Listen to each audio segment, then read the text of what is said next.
Those people who are in a tough time, they hate their job, they're in the rut. Keep taking action and improving and in adding value to yourself during that time, and you will be surprised what those time periods in your life are actually preparing you for.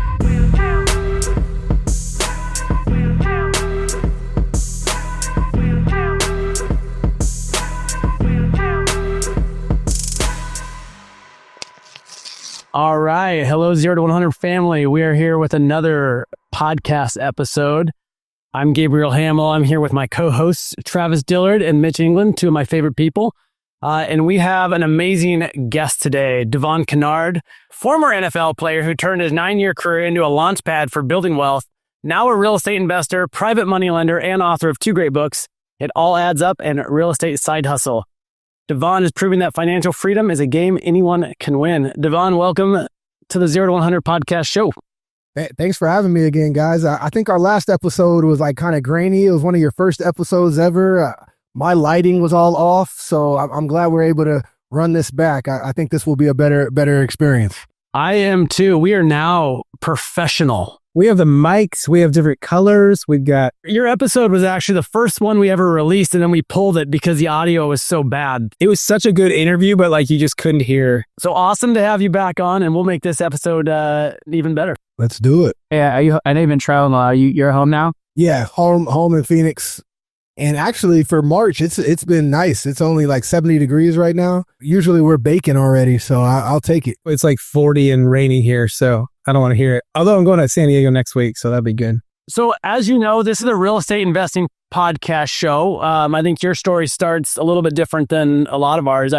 You played professional football for 9 years. You then ended up in real estate. So I'm curious to that part of the story. How'd you end up investing in real estate from playing football?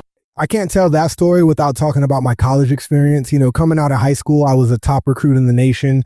I went to USC for college, Southern Cal, the real USC. People on the East Coast think that's South Carolina, but it's not. So I went to the real USC, and I faced a lot of adversity in college that put me in a position where it didn't look like the NFL was going to happen.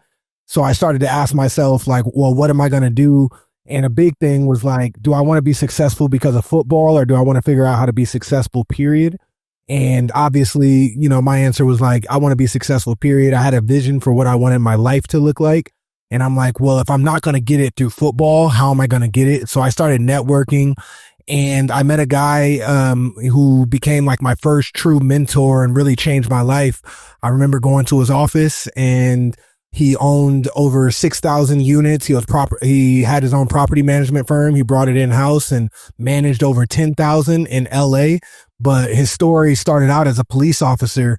So I just remember thinking, I'm like, if this guy, was able to build what he has now off of a police officer salary, then whether I make it to the NFL or not, I'll be able to do the same thing. Devon, I got a question for you. That's a really cool story. So you talked about adversity in college, meaning maybe the NFL wasn't in the cards. Most college kids, though, are thinking about like Friday night. They're not thinking about, I'm going to actually invest in real estate. So by the way, kudos to you, kudos to young Devon for the forward thinking on that. But like, what made you think of real estate is the first question. But and you also said, I'd started networking. I think a lot of people listening to the story, we tell them, you want to get in the game, get out there and meet people, like surround yourself with people that are doing what you want to do, which again, a ton of foresight for a college kid. What made you, when you decided to network, how did you connect with a guy like that? Like, what did you do? Because a lot of people are like, well, how do I meet a guy like this or a person like this? And how do I get in this person's inner circle? Well, you leverage whatever advantage you can get to get into the best rooms possible. So for me, I had a good advantage. I was a college athlete at a big university. So instead of being like kind of too cool for that kind of stuff, I actually went to networking events. I asked for business cards. But one thing I did that I guess I got to give myself credit for even as a young man was I would take those business cards and I would try to remember one thing specific about that individual. And then I would kind of put it in my phone and I would set reminders to reach out to a person once a quarter. So, that system really kept me front of mind. So now I'm a professional athlete. I reach out to people that I like at least 4 times a year. And I remember something specific about them intentionally. So one guy, it might be his son likes to ski in the winter, or, like something random. And I'll bring that up once or twice a year when I reach out to them, and I try to make notes like that. So, the combination of being an athlete and then going the extra mile and little things like that to actually stay. Cause it's one thing. I think the networking thing needs to be evolved. It's not just who you meet. It's can you build those relationships and open those doors to where they stay open. And I think that's key. What made you think about that back then? I mean, I agree 100%. I mean, I can trace every single real estate deal back to a conversation, a relationship. And, I genuinely enjoy people. And I say this all the time. Like when I meet someone, maybe we're going to become best friends, maybe acquaintances, maybe we'll never talk again, maybe we'll do business. I don't care.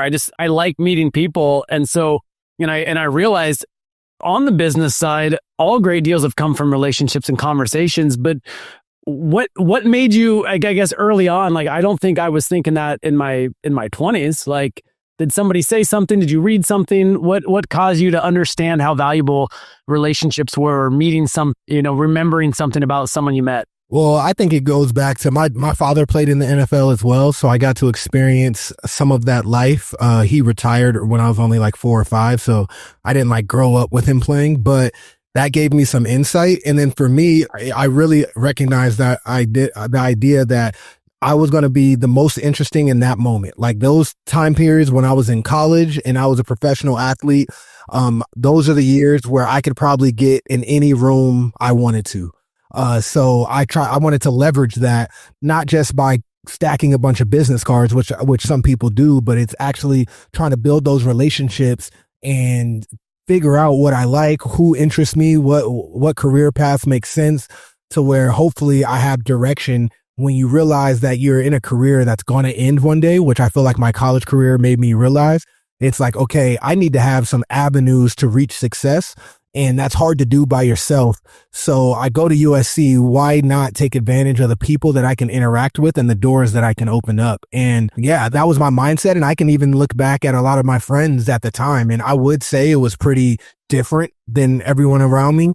But maybe it's a little bit of perspective of being a second generation NFL kid and a little just driven for success and realizing people was the best way to reach your goals. So Devon, take me back to this. You meet this guy. It sounds like you built a relationship with him. He's got 6,000 units, managing 10,000 units.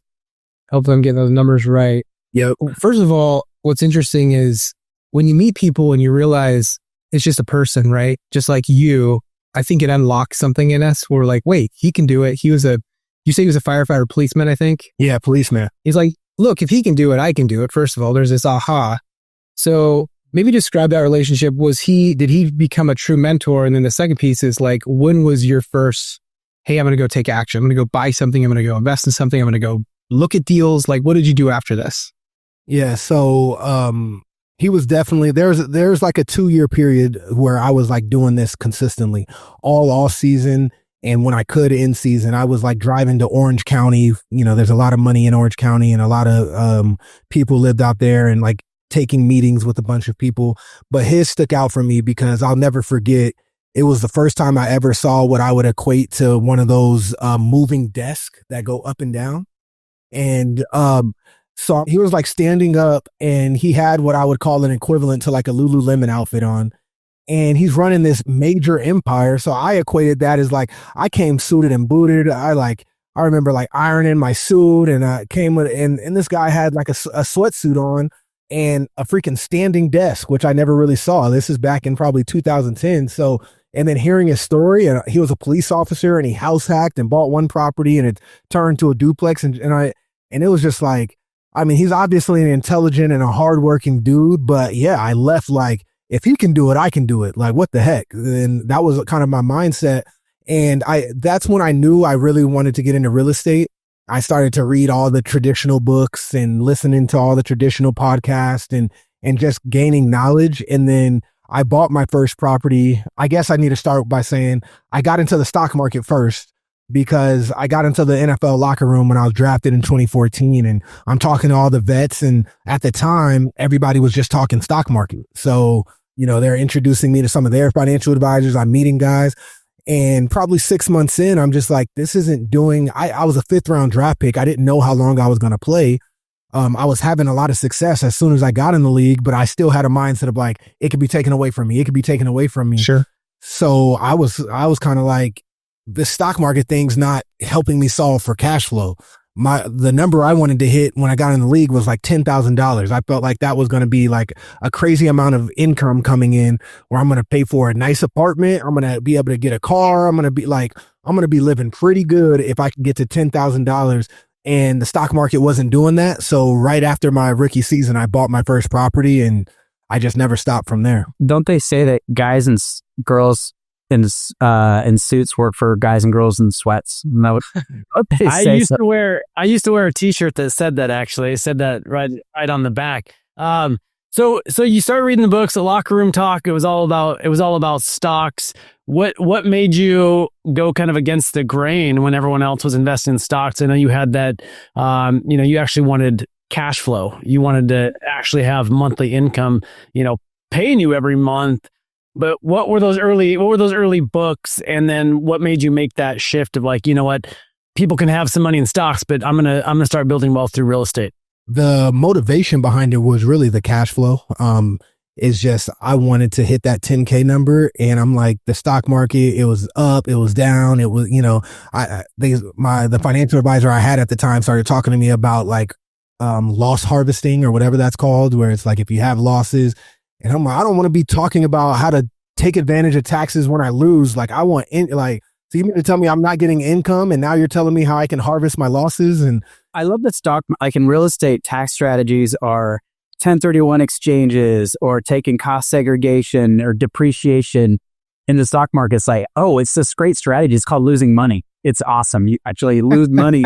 And then you're going to lose money, and it's going to offset this, and it's going to, it's better for your, Is there any other tax strategies? Like, no, you just money it all. Great. And in real estate, you can actually make money and have legal paper losses. It's like incredible. So, I mean, I didn't fully understand at the time, but exactly what you guys just said, that concept of like, you're trying to paint a pig, with makeup, like you're trying to sell me that tax loss harvesting is a good thing for me, but at the end of the day, it's because I'm losing money. So I didn't like that. That was like, man, I think I'm going to go to real estate. And I bought my first property, and I was kind of off to the races from that point. And, the books that I was reading, it was Rich Dad, Poor Dad. I remember early in my career, E-Myth Revised, was like, that's not a popular book. It is very kind of dull and boring, but I feel like the concepts and the principles in it is like, it took my head off as far as like understanding business and how to structure business and things like that. So that was a very instrumental book for me. Have you met Robert Kiyosaki? You're down there. And I got a chance to meet him, and I'm actually good friends with one of his former partners, or I think they still work together, Ken McElroy, who does multifamily, and he's crushing it. So I'm closer with Ken than I am with Robert, but I see him at conferences here and there, and I've talked to him a couple times. Yeah, Ken is a smart dude. I'd love to have Ken on the podcast. And you and I actually met at a conference that Kiyosaki was at as well. So yeah, he was quite entertaining, I think, for a lot of the folks there. He's a very entertaining man as of late. Especially lately. Yeah. We'll leave it at that. I'd love to get him on the podcast too. So Devon, tell him about that first deal. What kind of property? How'd you finance it? How'd you find it? All those things. So as soon as football season ended, my rookie season, I went to a real estate meetup with one of my former teammates who was in the league as well in Arizona. And he actually was connected with a guy who was already essentially knowing what it is now. He was a turnkey provider in Indiana. He was flipping at scale, selling it to investors, and kind of showing the model. And it made a lot of sense. You could buy properties for under $100,000. You could charge $1,200 to $1,300 in rents. It was far exceeding the 1% rule. It was like polished up properties, pretty much everything new in the properties. So I knew I needed something passive. It's like, I'm trying to focus on sacking Tom Brady and Aaron Rodgers. I can't be worried about renovations. And I wasn't there intellectually yet. Like, later in my career, I could have put the systems and the teams in place, and I did, to be able to handle a bigger project. But early in my career, that wasn't an option. So turnkey was the route I bought with that property.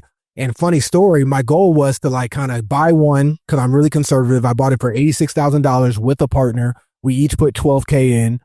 And I was like, I want to see how this goes, and we'll go from there. And about 6 months later, I wanted to buy another one, and it was going to be during season. And that turnkey provider started ghosting me. And he wasn't responding to emails, wasn't responding to text messages, phone calls. So I felt screwed. I'm like, I want to scale in India. This was fantastic. My property is great. The property manager that's in place was awesome, but I don't have any deal flow. And at the time, I didn't know how to like find another deal finder, essentially, who could find me deals, or a turnkey provider in this case. And so I was like, this property is great, but now I can't scale in this market. So I ended up leaving that market. I kept that property for about 4 years. It was, when I sold it, I made 24 on top of getting my principal back, and the cash on cash over there, over that time period was above 10%. So it did really well. But I started buying in Ohio and then Kansas City, and just kept kind of scaling up from there. With that turnkey provider, because we have a friend of ours, Shane Swanberg, who's been on the show, and he bought I think he bought like 16 of these things in Memphis. It was pretty popular, where they would just sort of, the turnkey piece. Did they serve up the financing for you too? Was it like, hey, Devon, here's the house, here's the manager, here's a built-in tenant, here's our preferred lenders?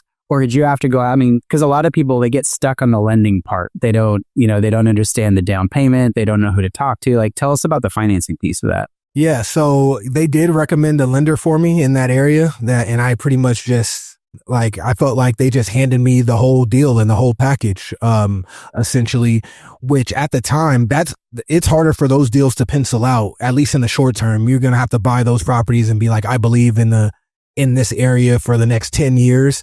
Because it just doesn't make sense in the short term buying turnkey like that. But at the time, you could buy a turnkey property and it made a ton of sense in every way.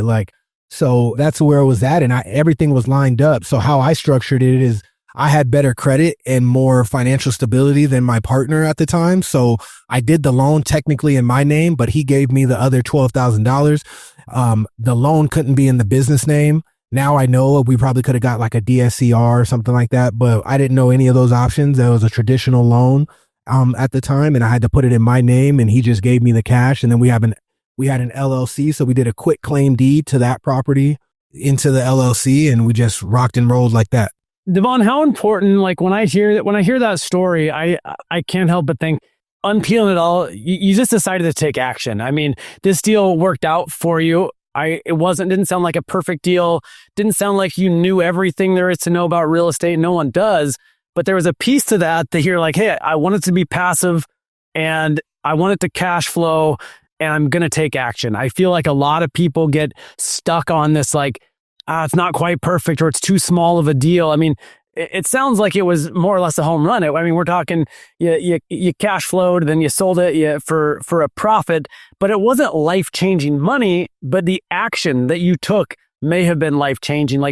Speak to that a little bit. How important was it that you just made a decision to buy a property versus those that find all these reasons not to pull the trigger? Yeah, I mean, I would say that was the best decision that I ever made in my life professionally, and really even for my family, because, we can talk about what it's like being in the NFL and then retiring and all of that, but having purpose, having vision, having income, that decision led to all of that for me. So the deal ended up working out really good. I made a really good return on it in the end, but the dollar amount didn't change my life at all because it was such a small deal, but it was the best deal that I ever did. And I'm so grateful for that deal and everything that I learned from it, because without that deal, even with partnerships, I realized if I don't have to take on a partner, I don't want to, because we have different visions in mind. We have different perspectives. We have different motivations. He wanted quicker, faster money. I was cool with slow money, things like that. So there's just so many nuggets and lessons I learned through that one property, and the knowledge you gain from taking action is huge. Well, by the way, you mentioned you bought it for $84,000, right? You got 10% cash on cash, which is a nice return. And then you exited the property 4 years later, and you say you sold it for 84 and then got 20,000 on top of your principal back. Is that what you're saying? So I got 24 total. So I pretty much 100%. So I ended up getting my principal back plus another 12, but my partner did too. So we both ended up netting 12K each on top of our principal back plus the cash flow over that time period. And a lot of people will listen to that and go, oh, he got it. But you think about with leverage, that's the power. That's one nice thing about real estate. And you sort of, one of the benefits comparing it to the stock market earlier, because you got a loan and because you levered the property, you guys only put down $24,000 on this property. You didn't come out of pocket $84,000 to buy this property. So with the leverage, you got 100% return plus the 10% cash on cash that you got to the hold period. You can't use leverage generally to buy stocks. And that's another benefit. Gabe says this all the time. It's one of the most leverageable assets on earth. And that's why people that have millions of dollars in the bank still go get loans. They still ask owners to carry contracts. They still get bank financing because you can use leverage to really multiply up your returns exponentially. Yeah, absolutely. All right, Devon, you didn't stop there. You didn't buy one house and quit. We talk a lot about scale here, how to scale a portfolio. What did you do next? Kind of walk us through the next couple of years after that first investment property. So I couldn't scale in Indiana. So I'm like, okay, well, now I understand what turnkey providers are. I need to go find that in another market.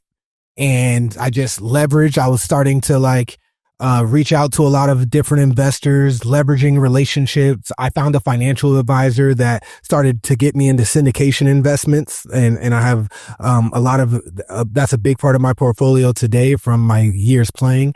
And I met a turnkey provider just through relationships out of Ohio. And that was the next place I started buying. And I'm like, okay, this looks just like Indiana. The numbers were very similar. A similar kind of landscape. I went in the off season. I always go out and visit the property manager, the whole team. And it felt very familiar to the situation I just went with in Indiana. But the big question I have is look, I'm in the NFL. One property is not cutting it. I'm conservative. So I don't want to buy 20 today, but I want to buy a couple. And then I want to see how it goes, see how the operation goes. Then I want to buy a couple more and I want to start stacking from there. So, I built a good relationship, got comfortable, and I ended up buying 3 properties. And then a few months later, I bought another 3 and then another 3. I ended up with almost 10 in Ohio.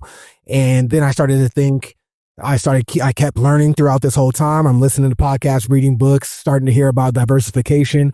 I'm like, maybe I should look at another market as well. So I ended up doing the same thing in Kansas City. And the numbers and everything looked fairly similar. It was a little more expensive, but it seemed like I liked Kansas City better. I'm like, it seemed like a much better city than both Ohio and Indiana.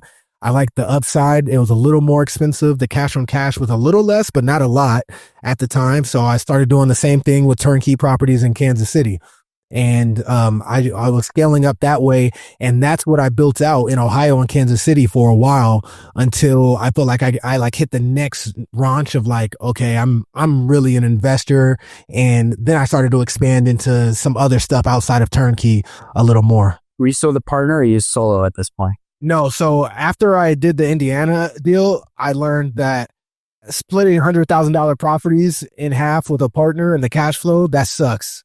So I'm they're already cheap properties and the cash flow on a dollar amount what I'm getting already isn't much. I need to buy this cash, or I need not cash necessarily, but I want to buy this on my own, on me. So I stopped working with the partner, and he was in a place where he wanted faster money at the time. He liked the idea of buying something and he can make, $10,000 in a couple months. And I just wanted to hit $10,000 a month consistently. So I started buying on my own, and then that's where I was coinciding building in Ohio and Kansas City and building my syndication blueprint of what's my buy box, how do I underwrite syndications, and I was starting to buy and invest in a lot of syndications, and I was doing those two things hand in hand. I love that. So I was gonna ask what were your friends saying first of all? What were the other players saying? Because I know when I was in my 20s. Buying properties, I was the crazy one. They're like, what are you doing? What's there's a lot of naysayers. I'm just curious, what did that look like in the locker room when you're going, hey, this is what I'm doing? I'm sure. Anyway, I'm just curious what that looked like. Yeah, I mean, very few people. I felt alienated a long time. It wasn't until later in my career where it seemed like private equity, venture capital, real estate, syndications, funds, people even started to know what it was. So I was investing in syndications and buying real estate, and nobody else was talking about it in the locker room for I played 9 years, probably the first 6 years. I didn't really hear a whole lot of talk about it. I think it was really the stock market. Then you started to hear a lot of venture capital stuff, like the idea of investing in Facebook or Uber, and then guys getting equity in brand partnerships. That was popular. And then it was kind of like overnight. The last few years of my career, all of a sudden players started getting exposure to the benefits of real estate and why it was a good investment, and getting into those larger syndication deals. And I'm like, wow, I've been doing this since 2015 now, and now it's starting to catch steam. So it was early in my career, I felt really alone. And honestly, I kept asking myself, like, I was reviewing deals and looking at numbers all the time. Like, am I missing something? Because nobody else is doing what I'm doing in the sphere that I'm exposed to. And I'm just like, this makes sense to me, so I'm gonna keep doing it. But like, what am I missing? And yeah, why is no one else on this? I gotta think. You were excited about it. So were you talking about this stuff, off the field in the locker room? I know when I got into real estate, I was so excited. Like I was the guy that was like, nobody should have a job. I don't feel this way anymore, but I'm like, nobody should have a job. Everyone should invest in real estate. Go read Rich Dad Poor Dad. I was like preaching this shit like before I even bought my first property, because I was so excited. Like, were you that guy in the locker room and people just thought you were crazy, or do you kind of keep it to yourself? Early on, I would talk about it, but I was kind of shy about it because I didn't feel like I knew what I was doing. When I started to have a little bit of success, and it was like, I reached 4K a month in consistent revenue. I reached 5K. I reached 6. And I'm like, then I started to gain confidence, and I'm like, hey, yeah, like, and I started talking about it more. And yeah, people were like, bro, that's too much work. I don't know how you're managing that. We got a game Sunday, and that, it's all that kind of talk. And then later in my career, I became so confident in what I was doing and the direction that I was heading that I just said, I don't care anymore. And I started talking about it constantly in the locker room. I started posting content about it because I'm like, I was starting to foreshadow what's ahead. And I'm like, why aren't more players doing this? It makes sense. I have a track record now. I can look at the last 5 years, 6 years, look at what it's done. I can see what it can do if I keep doubling down. And so once I gained confidence, I just started talking about it more and more. And then it just really kind of took off from there. Were you taking your NFL salary? Was it, because a lot of people are like, well, how do you buy all these houses? As an NFL player, you're probably an above average earner, I would assume.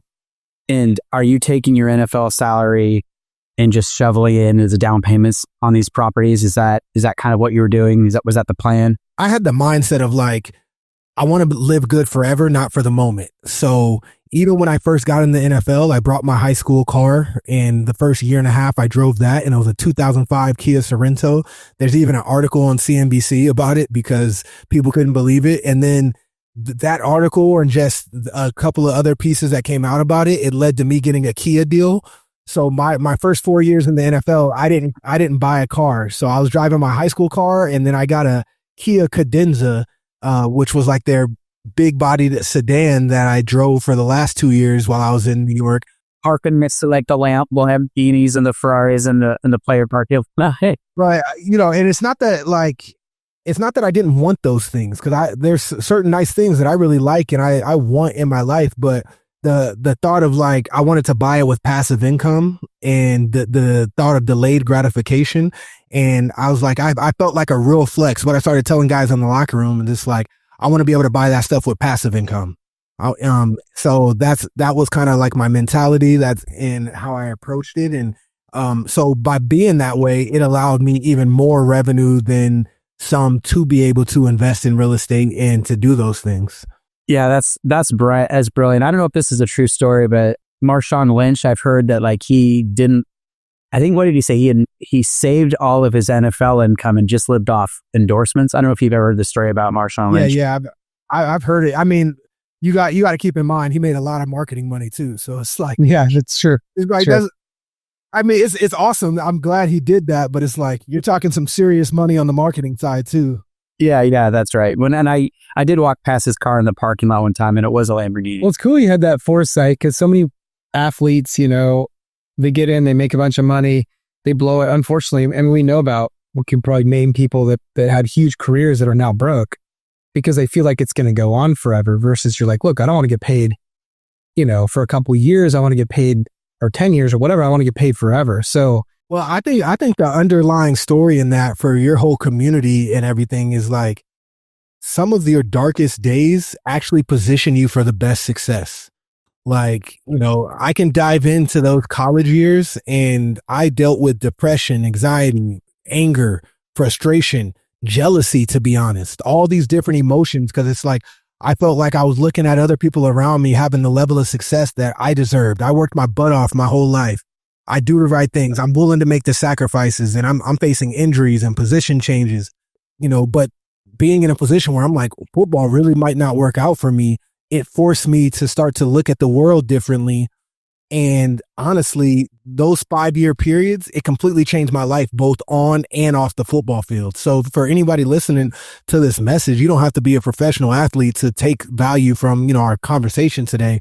It's, those people who are in a tough time, they hate their job. They're in the rut. Keep taking action and improving and adding value to yourself during that time. And you will be surprised what those time periods in your life are actually preparing you for. And I feel like that part of my story and some of the roughest years of my life is I'm living testament of it turned into the biggest blessing. Yeah, you were planting seeds the entire time, right? And now today you've got this beautiful crop that you can harvest and you can continue to grow. So we'll keep moving here. Like where do you go from here? It sounds like you were scaling up during your football career. What about after football? What does that look like for real estate? Was there one point where you're like, look, I'm retiring and I'm going full into real estate? And then what does that look like? Yeah. So I'll say kind of the first 6 years of my career, played 9, I was kind of building up and I was building into the single family portfolio I have and building my syndication portfolio. The last 3 years, I would say I was a full blown real estate professional. Obviously that's a technical term with tax and accountant, but just like how I was seeing the world, how I was looking at it, like really starting to vision what I was building, understanding things. So I started private lending because I was forecasting. I was making good money at the time, but I'm recognizing I'm towards the end of my football career. I'm on the other end of it now. I need income that's going to replace it. I started seeing that the cash on cash returns on deals weren't what they used to be when I first started buying. And then I was already in conversations with different networks. I have relationships with like Bigger Pockets and different platforms like that, to where I had access to a lot of really solid investors, and I started lending to some of them accidentally just because I had capital. They're like, would you want to lend to me on a deal I'm doing? And I underwrote the deal. It looked really good. So I would say that's when I became a professional. I started lending. I started doing my first deal where it was like a rehab project, and that was in Tampa. So I took down a 6-plex. So I went from buying turnkey properties to buying a 6-plex that needed a full gut rehab and all of that. And then, so I was doing that. I started really underwriting syndications on my own and deals. I was leaning mostly on my financial advisor he specialized in like underwriting syndications for family offices. And he took me on as a client, and I started like making him teach me how he was doing that. So those last 3 years of my career kind of was the launching pad for what I do now, because I feel like I was already becoming a real estate professional at that point. Hey, Devon, you said you went from you're doing a lot of single family houses. How many roughly single family houses did you have before you sort of transitioned to a larger 6-plex, to a multi-unit property? Yeah. So at the peak, I ended up selling some of my stuff in Ohio, but at the peak I was at 25. Okay. What was your biggest aha going from single family? Because in our book, we have 0 to something, which is, single family houses. And then, the second phase of our framework, sort of like something to something more, which is like really getting your brain around more commercial assets, which in the residential world is 5 units or more. In your words, what was your biggest takeaway? Like, why did you go from single family houses to a 6-plex? And then what was your biggest lessons learned and aha and making that transition? Because I think that's, a lot of people they stop at single family houses and they have a hard time making that leap Well, so in that single family bucket, I was buying some duplexes and triplexes. So it wasn't all just, one door, but that's, you guys know that's all kind of considered single family up to 4 units. So in that space, but I made the jump. Honestly, the numbers made sense when things started to get tighter on the single family side. The numbers penciled out much better on a smaller multifamily deal than they did on a single family deal. And it's all the concept of like one roof is better than 10 roofs, and like have a property manager and they're, managing that one property. So the efficiency level was really high. So that's what I saw. And then to be honest, with the financing options today, the interest rate might be a little bit longer, but I'm looking at a couple of I own 2 sixplexes now. I'm looking at a couple of DSCR loans for them, which is the same thing you would get on a single family, or at least me. That's how I finance, because I don't, now that I don't have a W-2, it's hard to get a traditional loan. So I do mostly DSCR, and I'm like, they might be a stickler here or there on certain things, but I'm still getting DSCR options, which is the same. So and it's like, it could be 30 years. I don't know if that's going to be the case once I get to larger and larger deals, but I'm like, that smaller multifamily up to like probably 10 units, I can get similar financing.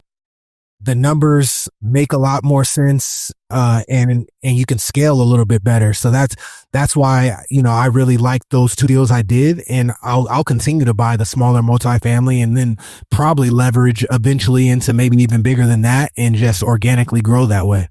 Tell us about those sixplexes. So you said, because you went from turnkey to, you said this was a full rehab project. So kind of walk us through that. How'd you find it? How'd you finance it? What did the rehab look like?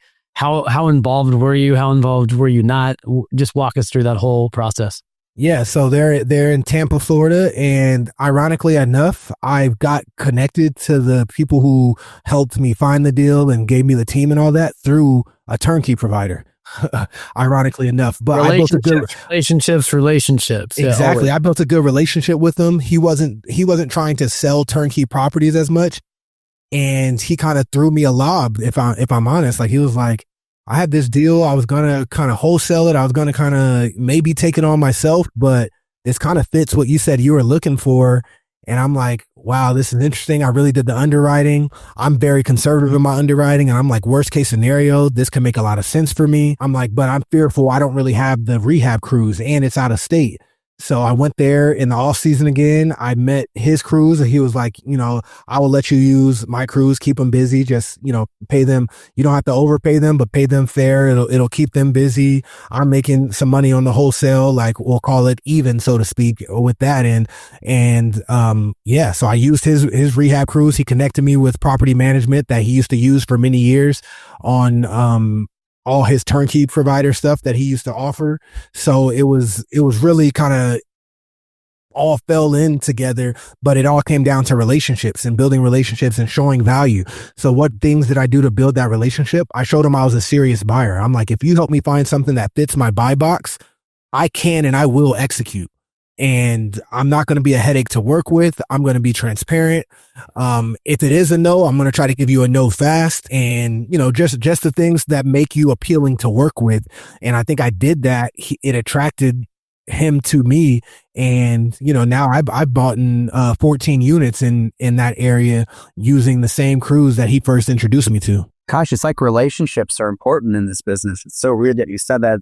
I've never, ever heard that. So, Devon, you mentioned, and I know this about you because you've talked about this when we were in Phoenix. By the way, it was awesome hanging out with you down there.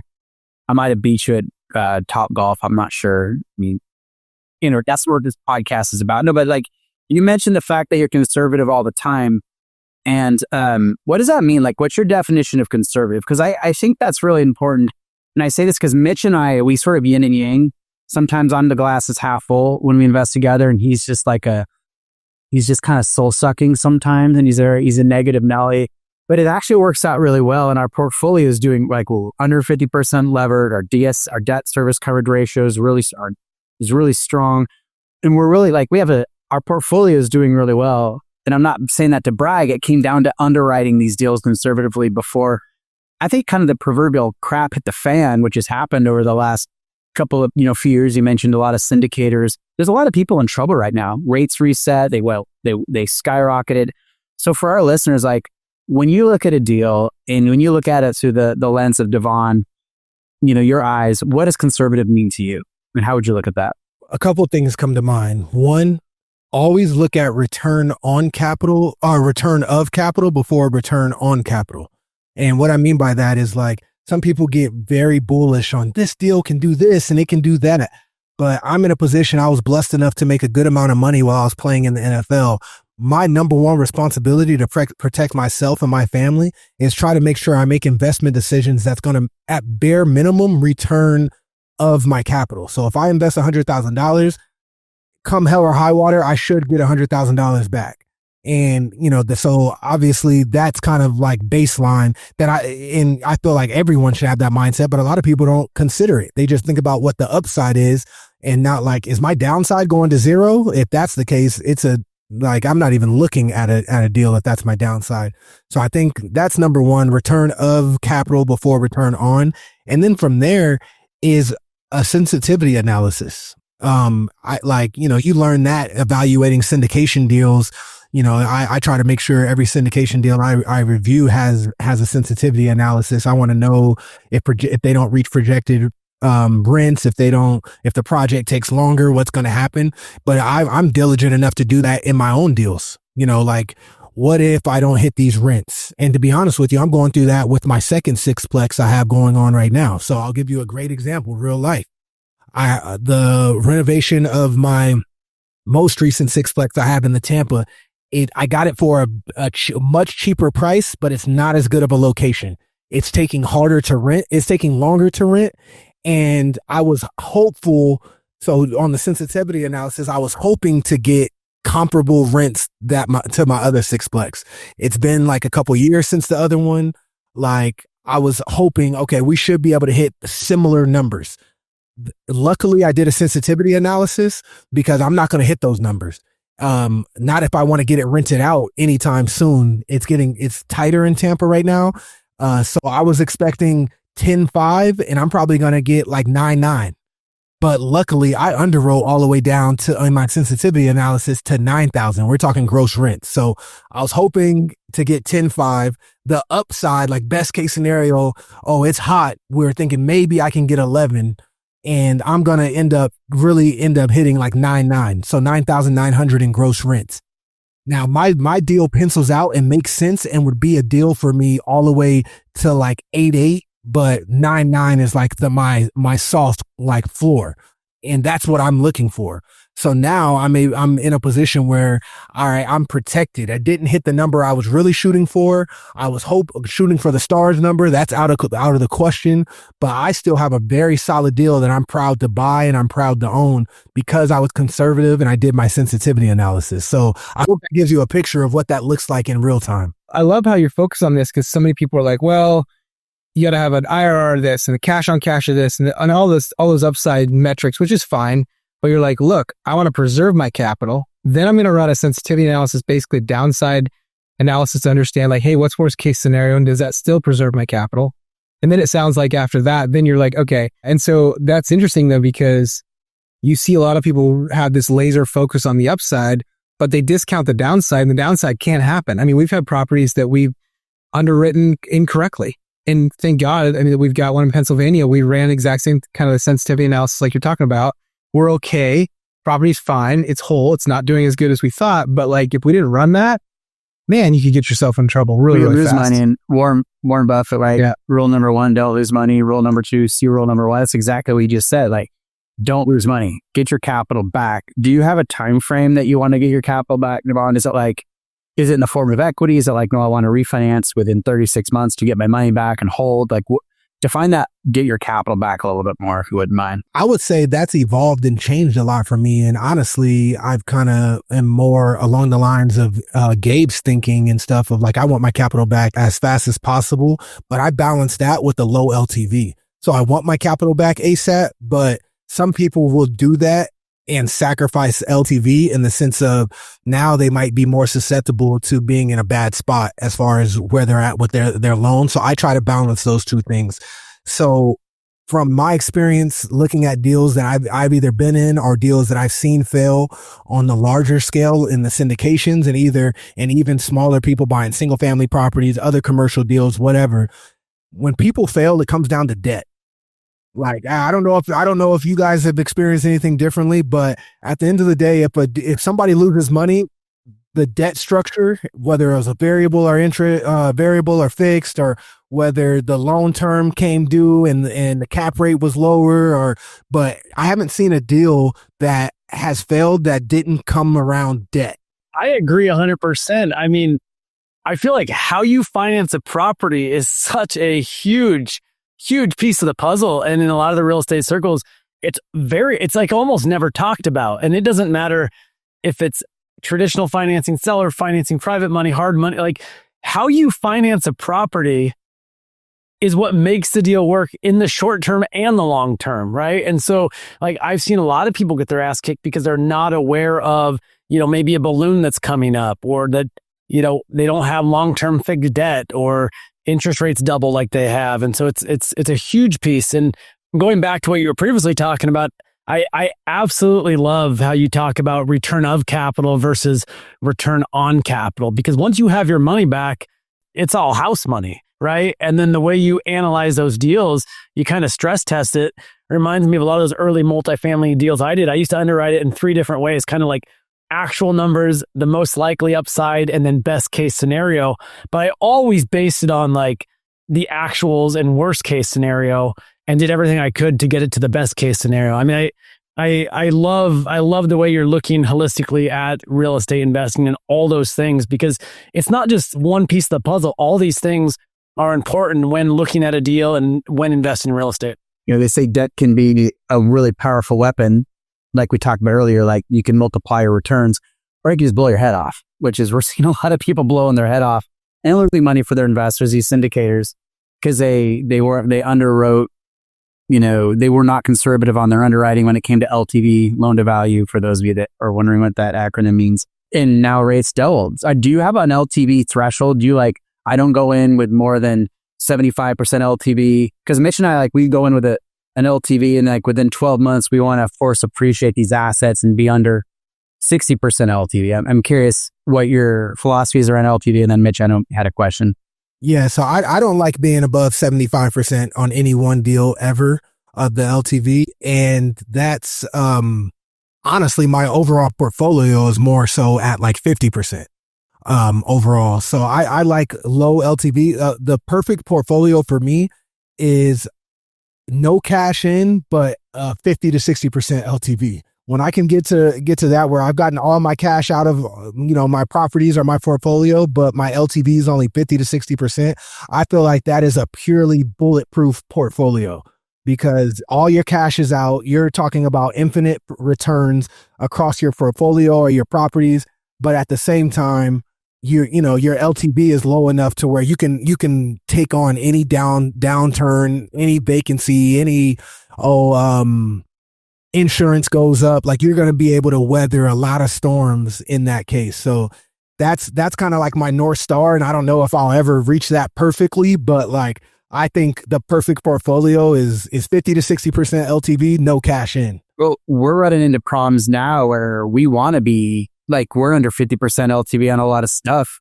So we wouldn't mind refinancing and getting some of our cash out of these deals, but rates are so tough. Are you waiting for rates to sort of improve a little bit? Because that's when the refinance that's when you can return some capital, maybe all your capital, but sort of maintain a healthy LTV.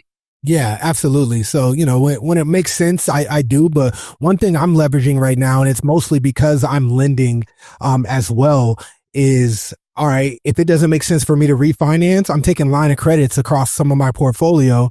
And now, all right, my line of credit right now is prime plus 0.5%. It's at about 8%, but I'm charging 12% at one point. So I'm making the spread on that in the short term, and my borrowers pay every month. So essentially they're paying for my line of credit, and then I'm making the spread on that of 5% or what have you. And I'm able to be opportunistic on deals that are actually cash flowing. So I'm not having to eat the payments at all.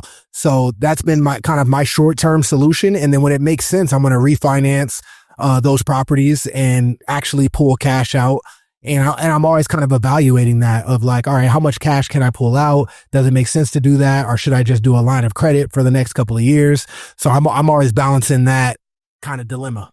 So you're arbitraging your money a little bit, your lines of credit. Yeah, absolutely. It's a way to tap into some of your equity when it doesn't make sense to refinance for you. So, I think, in my opinion, at least, I think that's something that more people should look at who have portfolios with large amount of equity, but refinancing is going to mess up their portfolio. The interest rates are too high, the payments would be too much, what have you. Well, do you have opportunities that is going to make a higher return than what the line of credit would be? And is it safe, once again, ensuring a return of capital on those opportunities? And if you can find those kind of opportunities, then it makes sense. I think it makes perfect sense, especially in the market we're in now. And you have access, you have these relationships, you have, and they're backed by real estate, right? They're backed by deals that you're familiar with and you know how to underwrite. Devon, I don't want to get out of here before you tell us about your books. You've written a couple books. Tell us about the books, why you wrote them, what they're about, and how people can get a copy. Yeah, so my first book, It All Adds Up, is it tells a lot of my personal story. And if you I recommend people listen to the audio book because I actually recorded the audio. So you get a lot of the ad libs and just get to hear me telling my story and my kind of mindset. I talk a lot about the concept of flipping the bag in your life. And it comes from a parable in the Bible. That's my favorite story in the Bibles, of just, playing the cards you've been dealt in life to the best of your ability. And, I talk a lot about the story I shared with you guys today. The second piece for me is the real estate side hustle. And that book is really where I dive into the 4 concepts that I believe passive investors should look at, which is private lending, commercial real estate, single and smaller multifamily, as well as syndication. So those are the 4 vehicles that I talk heavily about in those, and how to get into it while you're a busy professional. I was able to invest in those 4 vehicles while playing in the NFL and do it passively, but you have to put the right team and the right systems in place. So I think for anybody who's, a busy professional and they're trying to get into real estate, I think you should check out Real Estate Side Hustle because it kind of gives you the systems and the team you need to put in place to be able to do that passively.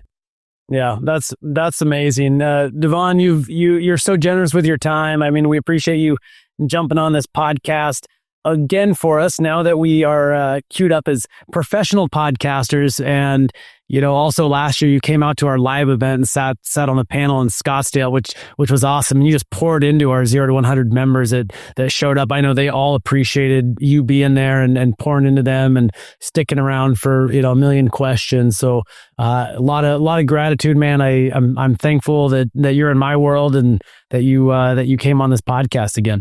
Absolutely, man. Thanks for having me, guys. And, I'll hop on anytime. So we got to make it like an annual thing or something. Yeah. Well, we're not going to let you out of here without our final question. So we have one final question that we ask all our guests. So Devon, this is hypothetical. I don't know if you've heard us ask this on other podcasts, but we like to ask this because a lot of people might be in this situation, or some are that are listening. Basically, hypothetical, you're sitting on your buddy's couch. We got to preface, your buddy's worthless, not a great resource, no contacts, because a lot of people want to, a lot of people are like, I'll just use my buddy or I'll get a loan. Has no money, kind of a loser. You lost everything. You lost your money. You've lost your contacts, your network, but you have your experience. You understand real estate still. You understand, right? You acknowledge your experience. What does your first week look like? Your first 30 days look like to go build a portfolio, to go actually do what you've done in real estate? The first thing I would do would be go to REIA meetings in my local market. So assuming you're throwing me into a market, I don't know anyone. So I'm going to REIA meetings. I'm looking up all the top wholesalers in the market that I'm in. And I'm probably potentially taking a job at the wholesaler or because they already have leads and stuff. So either taking a job there to get access to some of their leads and or just starting to wholesale myself. And I'm also going to high net worth individual meetups. If I'm going to be looking for those people, I'm going to tell them about my experience, tell them I can help connect them with really good properties. So I would be burning it on both ends. I would be trying to find capital. I'd be trying to find deals, because if you can find capital, you can find deals, you can get into real estate. So you would start a real estate side hustle. Exactly. Essentially. It all goes back. Perfect. I love that. Makes Network, perfect sense. capital, deals. Man, great answer. Makes perfect sense. Awesome, Devon. Appreciate you being on. Thank you guys for having me. Appreciate it, guys.